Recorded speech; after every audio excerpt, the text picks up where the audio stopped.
Yo, yo, yo, yo, yo, yo, yo. Nothing to see here. You know? Right? So the separation from the knowledge of God is seen as simple. And the consequence, because of the issue of cause and effect, is that we fell. Right? And if we believe, and of course from the perspective of moral science, to say that Allah and man are one, or that Allah exists within man, which may sound like it's blasphemous from certain perspectives coming from so-called Orthodox Islamic interpretation. But that's even qualified. You're not saying necessarily that you represent the all of Allah, because you can't, because Allah is vast. But you're talking about attributes or principles. The higher self is eternal, because that is of Allah. What you're seeking to do is manifest that in your everyday life. So you're reflecting that purity, that higher self, as opposed to the lower self. So Joel understood that these were the tools that could help to get us out of the condition we were in. I mean, the condition of the average African American or quote unquote black person or Negro in a lot of urban centers and even throughout the rural areas was not very admirable. We had lost the knowledge of ourselves and were acting out on it.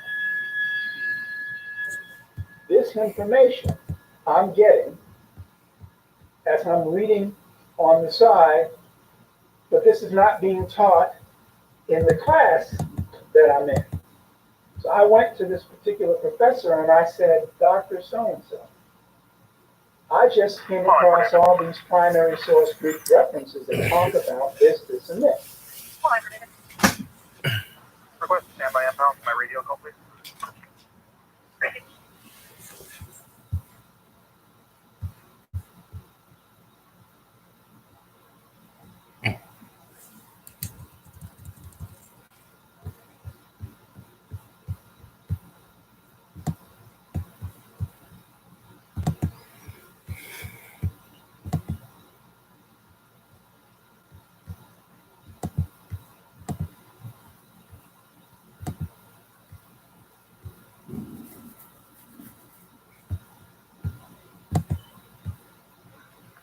Dispatch, who did the team could take that run from letter 8?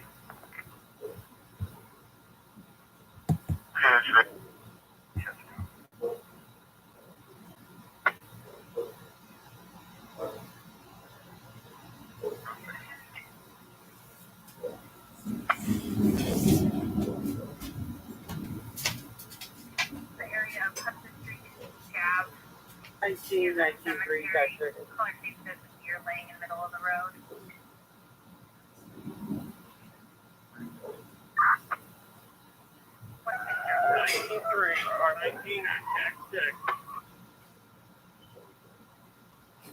I'm in Talwood. Take your first left. Follow it all the way back towards my car. You're going to nose into the very end of the road. Copy, Alan. We're out. Checking the area.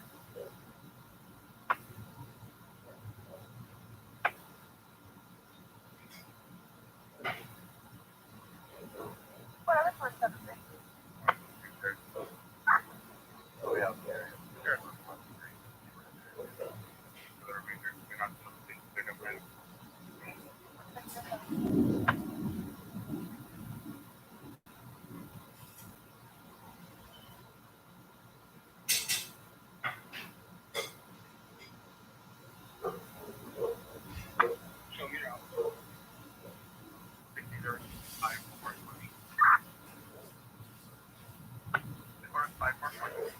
Arcon 19.3. 19.3 will be Odyssey 14 Delaware Court.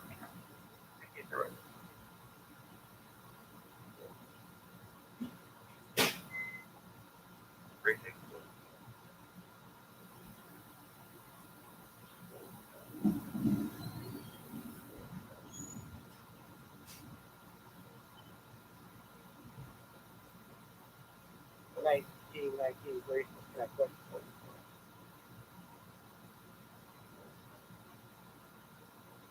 Disregard.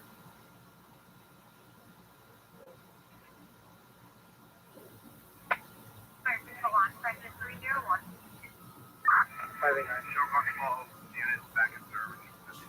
Are you coming down Fort Edward Road to 197 or a different route? 1609.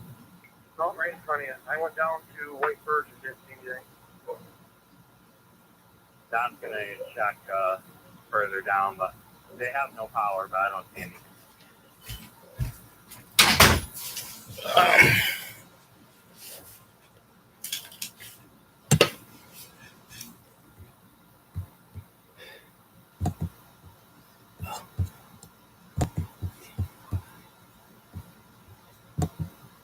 Command 602.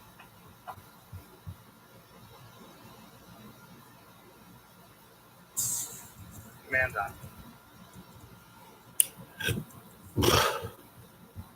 What's out there? If you can read the call comments and advise if you'd like a code 1. Sure. 424 section at Lincoln and Glen. There's a female laying in the ditch near the stop sign at the intersection. She's wearing a gray shirt and blue jeans, possibly on PS, the southwest corner. 421, I'm quick.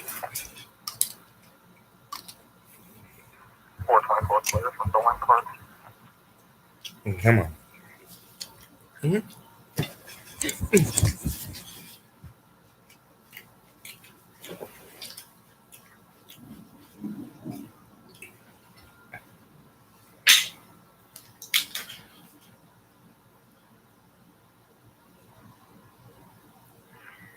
Jefferson County Unit Special Attention District 1, Fire and EMS, remark to 12077 West Farm Road 64 AV.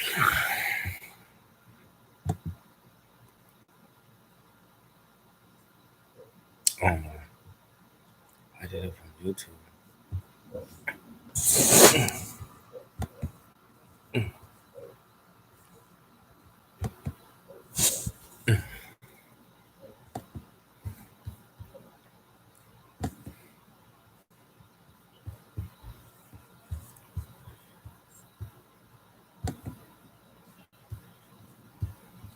I'm trying to stop this.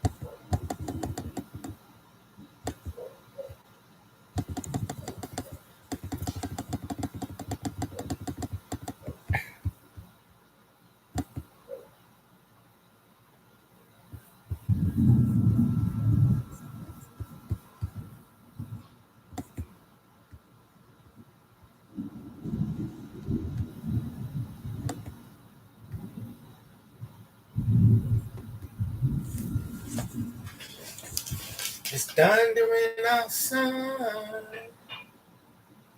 It's thundering outside. Thundering outside. See what's going on with the freaking news, I guess.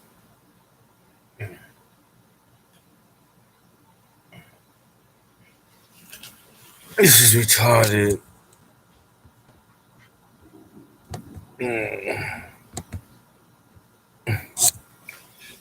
Oh, yeah.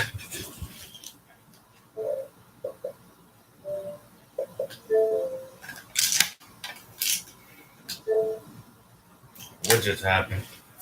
Watching Chris Wallace full of crap.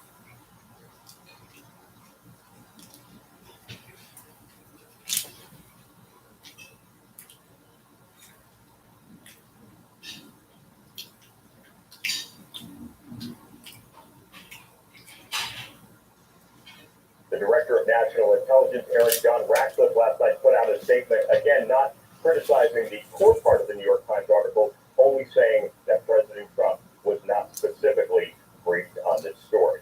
Eric. Hi, David. We'll have more on that alleged Russian bounty later on in the news with Captain Chuck Nash. David, thanks so much. They're from America. All right, Eric. All right, thank you, Eric. Talking about Russians, who cares? In new coronavirus cases, as many states post record numbers. Up next, the latest on what the virus actually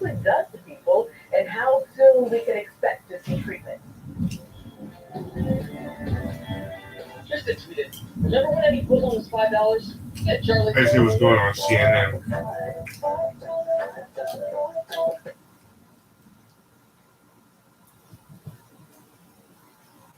No more nocturnal baking. Oh, no? Ice cap air conditioner mode. Because the Tempur-Pedic Breeze delivers superior cooling. Look at the TV goes on. All the stations going to commercial at the same time. You're reducing ketamine, which is this powerful drug, and we know that there actually are other police departments that actually have the right to call paramedics in. I think also in Minneapolis, there have been a few cases of people who have been even handcuffed and then injected with ketamine. So this is definitely a disturbing trend that we need to keep an eye on. Well, this story is coming to light again. It is getting a second life because of the moment that we're in. And so I wonder what you make of the possibility of having accountability, not just moving forward, but using this moment to build accountability for cases like Elijah McClain that have already come to pass. I mean, what's clear from this? We saw this. Okay, so what happened to Elijah? What is this Elijah thing? Let's find out.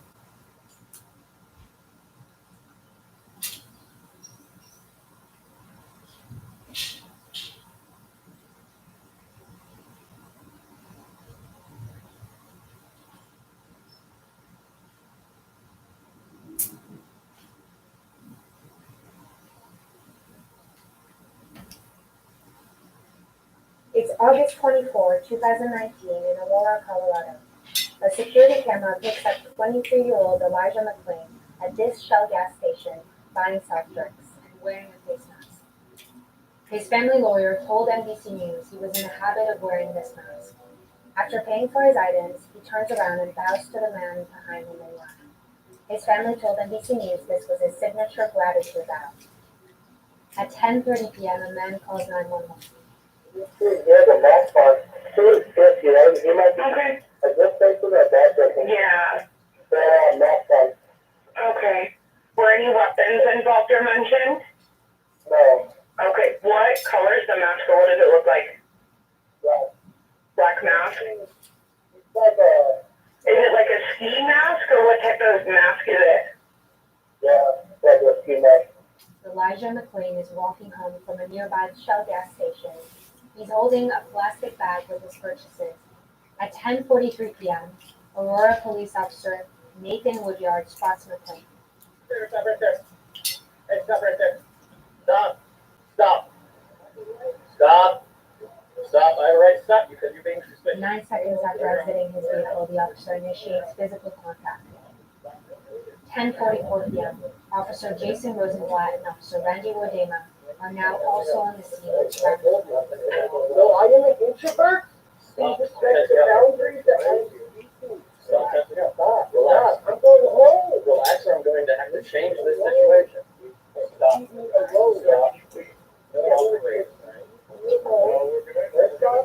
guys started to rescue and I was helping and you did. The situation escalates when the officers try to move McClain onto the bus. Officer Woodyard's body cam is knocked to the ground. Officer Wodema says this. It's unclear from the body cameras whether or not McClain reached for an officer's weapon. All three officers wrestle McClain to the ground.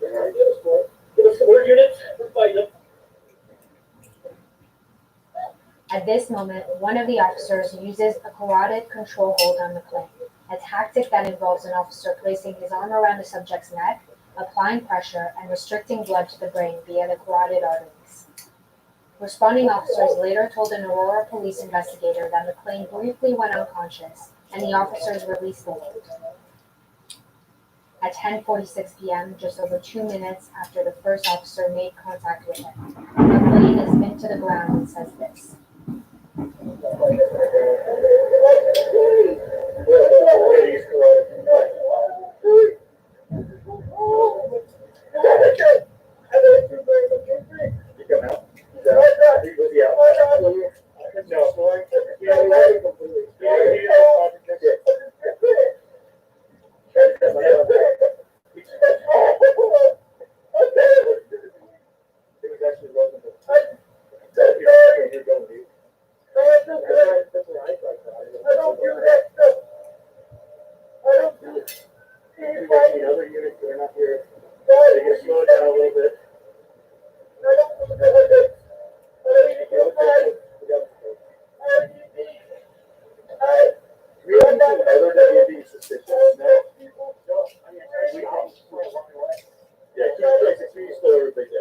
Responding officers later tell an investigator that McLean was actively resisting and fighting the officers' attempts to place him into handcuffs.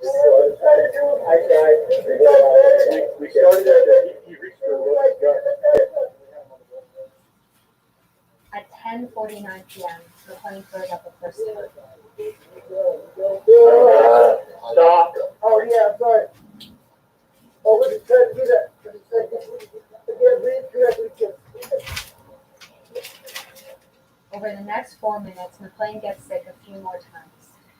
Officers are also heard multiple times asking him to stop fighting.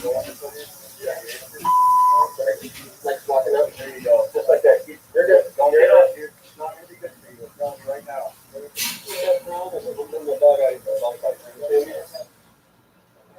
At 10:54 p.m., McLean is still on the ground, and an officer says this. Well, the ambulance gets you over here. Whatever he's on, he has incredible strength. Yeah, great. 10:59 p.m., a paramedic administers 500 milligrams of ketamine to McLean in an attempt to sedate him. 2 to 3 minutes later, he is loaded onto an ambulance. And at 11:07 p.m., just over 20 minutes after the first officer made contact, responding officers are told McLean does not have a pulse. Not fucked up. Are you serious? Yeah. Okay. So, McLean was resuscitated at the scene and taken to the hospital, where he will be declared brain dead 3 days later. The coroner concluded last November that a combination of physical exertion and a narrow left coronary artery contributed to Damn, McLean's death, but could not determine the cause of his death. He added that it could have been either an accidental death caused by a reaction to the ketamine, a natural death, or a death linked to the carotid control hold used by officers. The district attorney later announced he would not charge the officers involved, saying that the evidence does not support a conclusion that McLean's death was the direct result of any particular action or individual. The family told NBC News that they believed an independent investigation should have been conducted initially. Now the governor has appointed a special prosecutor to reopen the investigation. We've reached out to the police union and have not heard back. I don't know about this one.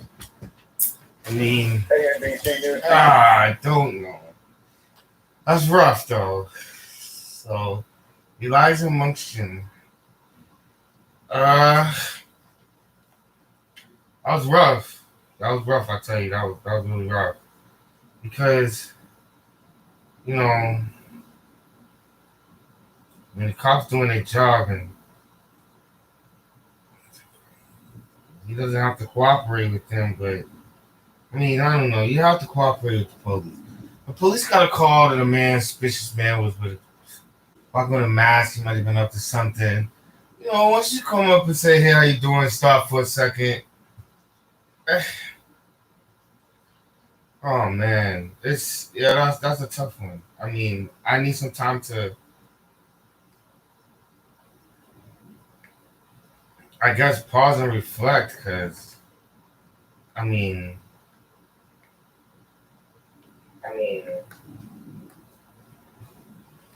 how am I gonna? I'm gonna figure it out. But all right, what up? But that was rough to listen to. That's what I'm saying. What else is going on?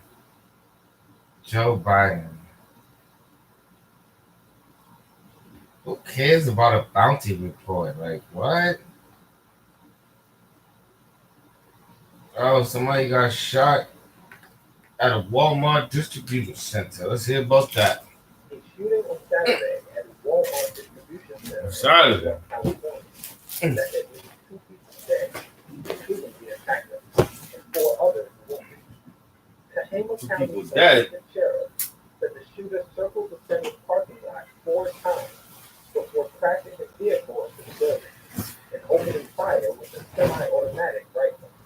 The gunman killed an employee before being shot and killed by police. Tehama County Assistant Sheriff Bill Johnson. At 15:36, the first red-blood police officer was on the scene. That also handgun and had an exchange of gunfire. And shortly thereafter, a second rebel police officer arrived and also engaged the shooter. The engagement occurred in the parking area, outside the building, not within the building, amongst the parked cars. Walmart said it was aware of the situation and was working with law enforcement authorities, saying, quote, "We are deeply saddened on the tragic incident. According to local media, the Tehama County Sheriff's Office is conducting a criminal investigation with assistance from the Department of Justice and the Federal Bureau of Investigation." So somebody ran up in the Walmart, started busting off. Bigger. 619. Don't worry about that. It's my daughter's dog. All over the place. Who the hell? Lost. During the first peak of the COVID crisis, Andrew Oh, Cuomo please. was I can't stand him. He's a freaking cornball country guy.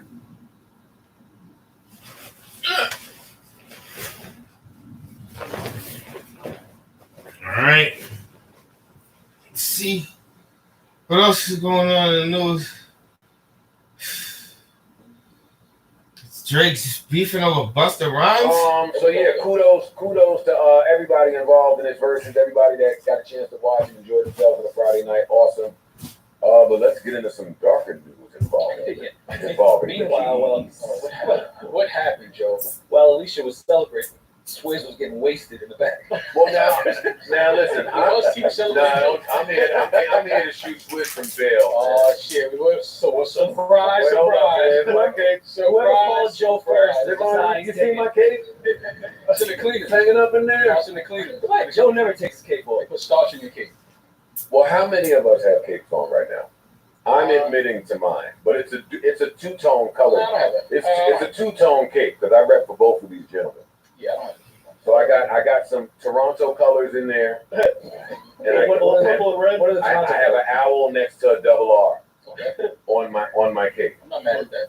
Listen, if you were married to Alicia Keys, and she was performing for the world, okay, and you were a fan of your wife, and you're watching your wife get in against this other amazing performer. You're gonna sip a little bit. You're gonna have a little something to drink. Something dark, maybe more than a little, especially if it's on my platform. Come on, you're gonna sell it. You're gonna check deposit. You're gonna get saucy a little bit, right? So Swizz was saucy in this conversation, and for the people that have no idea what we're talking about, there was a video circulating of Swizz Beatz talking to Busta Rhymes. I'm not sure if this is the night of the battle or if this was the night of the battle. I think so. Or maybe it was the night after. I think it was the night after. It doesn't matter. He was talking to Busta Rhymes, and they apparently started talking about an unreleased record with Drake and Busta Rhymes that was produced by Dilla, which apparently never got cleared for some reason we don't know. And Busta made himself very clear in this video. Yo, I don't know nothing about nothing. Right. It's no beef. We can talk off the record. Right. He said Drake really just came to me for a Dilla beat. He didn't come to me for a verse. Like, and when I heard that, I said, oh.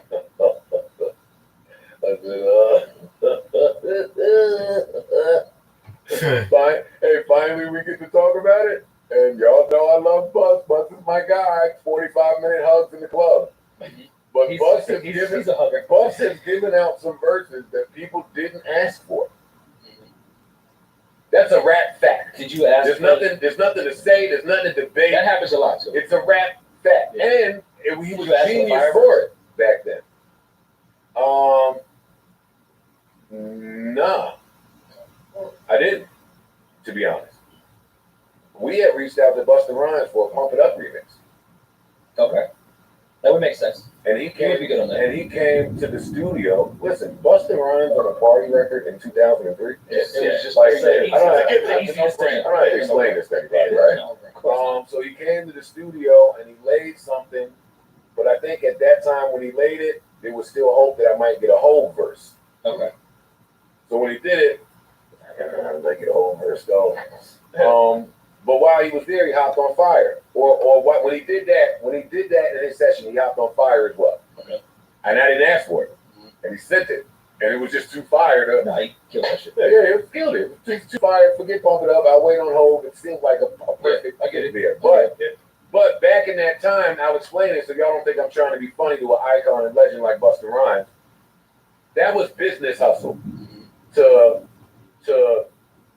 network in the studio, put a verse on some shit, see if you like it. Sometimes you'll invoice, sometimes you won't. So this story is perfectly normal to me. And when you're dealing with a major label, you're probably going to invoice because that's how it goes. Yeah. So all of this made sense when I heard that. I was like, all right, I see where this is going. Where of course Drake wanted to Dilla beat. I was gonna say, no, let's do it. Come on, work in your bag, man. I'll clear out my price. Mark.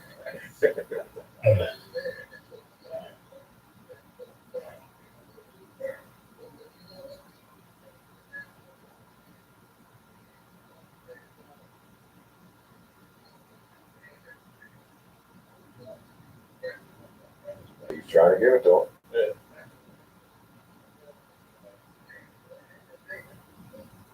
Well, I mean, crazy. wait. It always left too quick.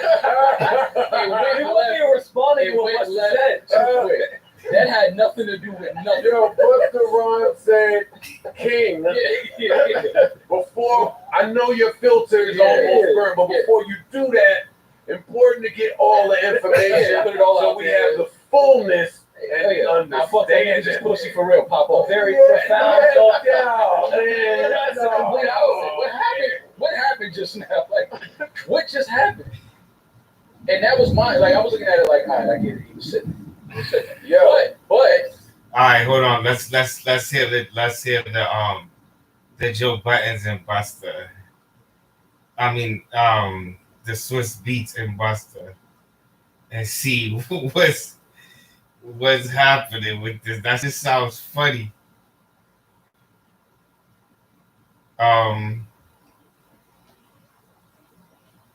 Yeah, that just sounds real funny. Swiss Beats. Okay, I found it. Hey, what? Yo, you pull out a gun tonight that I ain't never seen you use. Because I wasn't planning on using anything, but like the fact that you couldn't put out something that somebody came to you. Listen, man, it's about Busta Rhymes tonight. I don't want to get him into. He didn't come to me to make a record with me. He wanted to use Dilla beat. Dilla beat. That's what it was about. Like that's what I'm saying. So, Listen, man, that kid is a good kid as well. He's not a bad kid. He's a good kid. He started from different things. We made hit records together. It's all love. It's all love. I don't want no problems with anything. I just want to play music because my filter is burnt. I understand, and so is mine. Burnt. And so is mine, King. My filter is burnt. But you know what, too? You know what we stand on, too, King? Me and you both stand on making sure we understand everything before we express how much our filter is burnt. That's all. I just want to give you the fullness on the understanding. At the end of the day, niggas is pussy for real. What's up? Pop off. Let's go.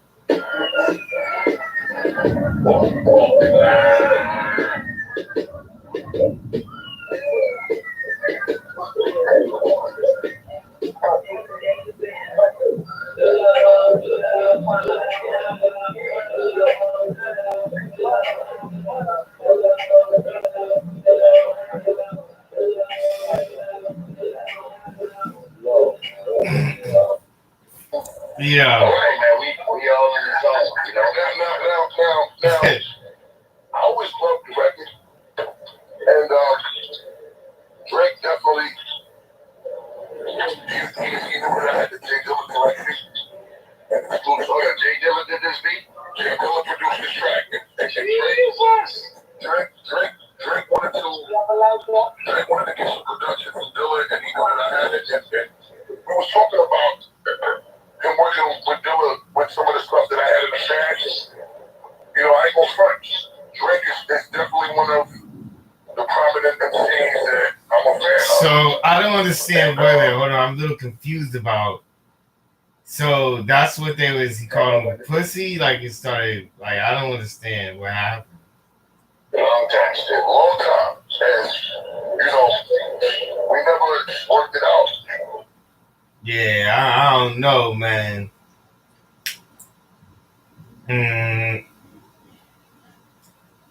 I don't know. Yo, you thought of us tonight that I ain't ever seen you. And I thought about Yeah, them niggas bugging. But yeah, I guess that's on them. I don't know. It's pretty stupid to me. You know? Still too many people getting shot in Chicago. Black Lives Matter won't go down there. I have no idea why. No? Michigan. Let's hear some stuff about Michigan. I love to sing. It's just something that flows through my body. When I close my eyes, I can really just feel. It has the longest freshwater coast in America, Michigan. A land of blue waters, brilliant skies, and giant industry. It was here where timber and steel helped create one of the greatest manufacturing centers in the world. Well, one man's passion for invention gave birth to America's love affair with cars. And where icons of that industry still stand tall. It was from Michigan that bootleggers Power on. America with illegal rum. Connected. Was superstars from Stevie Wonder to Madonna headed out to entertain the world. Elliot of Michigan tells the story of the bankers who brought America's largest industrial corporation to its knees and helped win battles of World War II. Where a hometown team reigns supreme in one of the biggest rivalries in American sports.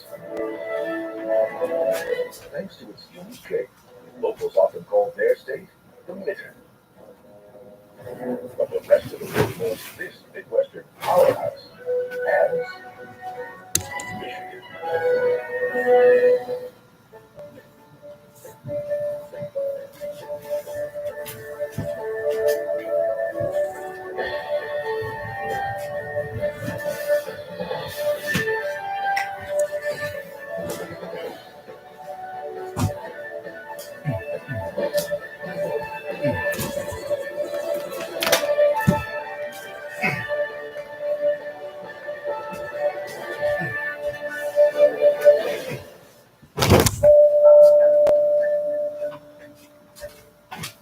This isn't your average American highway. It's a weekday morning, but all its lanes are empty, except for one truck.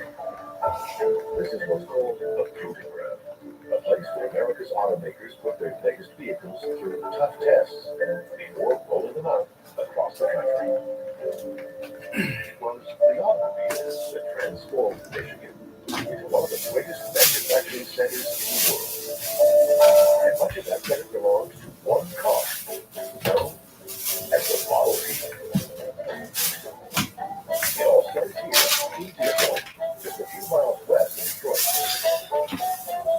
In 1908, the first Model T rolled off Henry Ford's assembly line. This special carriage was the first lightweight, reliable, and most importantly, inexpensive car ever made. Love convinced ordinary families to buy his $850 cars. Ford famously offered to double many of his own workers' wages, so they too could afford the cars they built. The Model T was an unimaginable success. Over the next 19 years, 15 million Americans across the country bought Model Ts. But America's love affair with the automobile was born.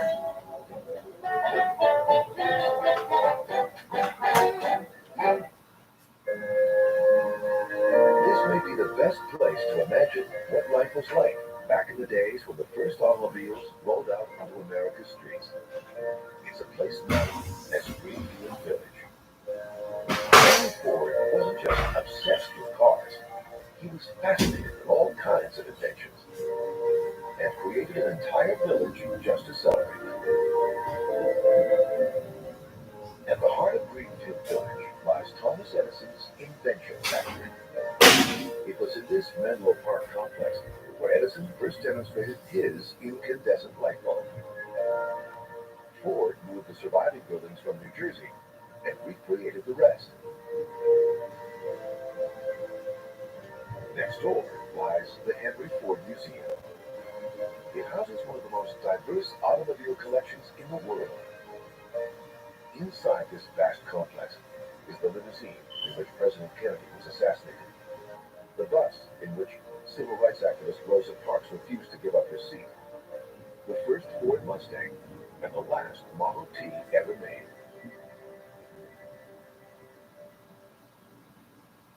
By 1914, 1,000 Model Ts rolled off Ford's assembly lines every day, which made him a very wealthy man. He bought 1,300 acres of land and commissioned a new home, Fair Lane Estate. He warned his architect that he only wanted to spend $250,000 on this 56-room house. But after hundreds of masons, carpenters, and other artisans worked around the clock for 3 straight years, the final bill came in at nearly $2 million. What made the estate unique was that it had its own hydroelectric power station. Ford had designed it with help from his good friend, Thomas Edison. Built on this stretch of the Rouge Route that ran through his property, Ford installed 2 generators to power the entire estate, as well as the home of 2,000 residents of West Dearborn. A 300-foot-long underground tunnel carried steam, electricity, and water from the plant to his residence. Oddly enough, the man most responsible for a world of cars lived in a home that was practically carbon neutral. Meanwhile, gas-powered vehicles of all shapes and sizes were rolling off the assembly lines of Ford, General Motors, Oldsmobile, and other early automakers. This new industry transformed Michigan, and there's no better place to see that transformation than downtown Detroit. In 1927, the 7 Fisher brothers, who owned the company that first mass-produced the automobile body, commissioned this skyscraper for their new headquarters.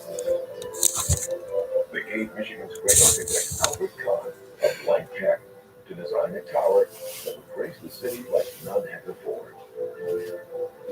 When he was in 1928, Eddie called it the most beautiful building in the world, a cathedral to commerce. At first, real gold covered its tower, but that was removed during World War II for fear that the Fisher Building would become the target of enemy bombers.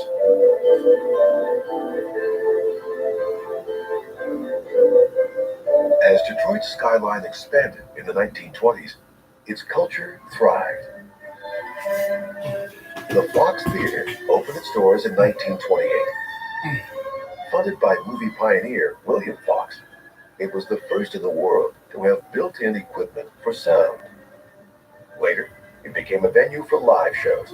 Sinatra, Elvis, and native Detroiters, The Temptations, and Eminem have all performed here.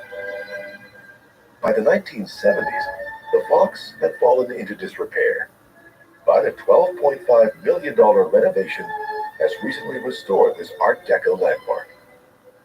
Not all of Detroit's great architecture from its heyday in the 1920s has been so lucky. This is Michigan Central Station, or what's left of it. When it opened in 1913, it was the tallest railway station in the world. Roman baths inspired the design of its grand station on the lower floors. During the heyday of rail travel, up to 200 trains arrived and departed from here every day. Charlie Chaplin wasn't the only famous passenger to disembark here. 3 presidents did too: Roosevelt, Hoover, and Truman. The last train left Michigan Station more than 20 years ago. Its platforms stand empty. Platforms that were once the last stop for thousands of workers seeking jobs on Detroit's assembly lines. And they came from all over the world. As the demand for cars rose across the country, automakers needed labor to build them. Tens of thousands flocked to Michigan looking for work, many from as far away as the Middle East. Today, Dearborn is home to the largest mosque in the United States. That's because 1/3 of all Dearborn residents claim Arab American heritage. Dearborn's population of immigrants from Lebanon and Syria and other countries in the Middle East grew rapidly in the early 20th century. Most were Christian, but later, increasing numbers of Muslim Arabs arrived. And in 1963, the community built this mosque, the Islamic Center of America. Along with labor, the big automakers also needed something else to keep their assembly lines moving: raw materials. And the most important of these was steel. To ensure his factories had a steady supply, Ford built this plant. First fired up nearly a century ago, this facility once supplied with steel for Model Ts. Now it's being upgraded to turn out lightweight, rust-resistant body panels for new models of cars. It's owned by Severstal, one of Russia's largest steel companies. Steel in Michigan remains a burning hot business. This fiery liquid, called slag, is a byproduct of turning iron ore into steel. It'll be used to build roads. The automotive industry has driven Michigan's economy for more than a century. But out beyond its assembly lines and towers of industry, Michigan is a very different land. A land defined since its earliest beginnings by water. It's said that every resident in the state is less than 85 miles from one of 4 of America's Great Lakes: Erie in the southeast, Huron to its east, Superior to the north, or Michigan on its west coast. Once, this area was covered by a great sheet of ice called the Wisconsin Glacier. After that ice melted, roughly 14,000 years ago, Paleo-Indians arrived. They hunted mastodons and mammoths, caribou, and beaver. More recently, descendants of these early tribes explored the area's waterways in dugout canoes, fishing the many inlets that still line Michigan's coast today. From the air, this is as varied a shoreline as any in North America. Endless beaches, remote pine forests that reach right down to the water, miles of marsh, and a giant wall of sand towering above Lake Michigan. It's called Sleeping Bear Dunes National Lakeshore. It is often ranked among the nation's tallest sand dunes, but that's not quite accurate. This isn't a typical dune. The sand on its surface actually rests atop a bluff of rock and gravel left by a glacier, which is why it's called a perched dune. But scientists say that it may not be perched here for long. Westerly winds off Lake Michigan are moving Sleeping Bear Dune inland at an average rate of 2 feet per year. It's 450 feet high from top to bottom. Climbing back up can be hard work. Pulitzer Prize-winning author Carl Sandburg has said that these dunes are to the Midwest what the Grand Canyon is to Arizona and the Yosemite to California, a signature of time and eternity. Once, natural landmarks like this one on Michigan's coast helped guide the Native Americans and European explorers who first navigated the Great Lakes. Just as Michigan's lighthouses do for ship captains today. There are more than 120 lighthouses on Michigan shores. That's more than in any other state, including Maine. Efforts are underway to save these historic structures, since many of these beacons are no longer in service, at least for ships. Today, this one, on Big Sable Point, is being used to pop the question.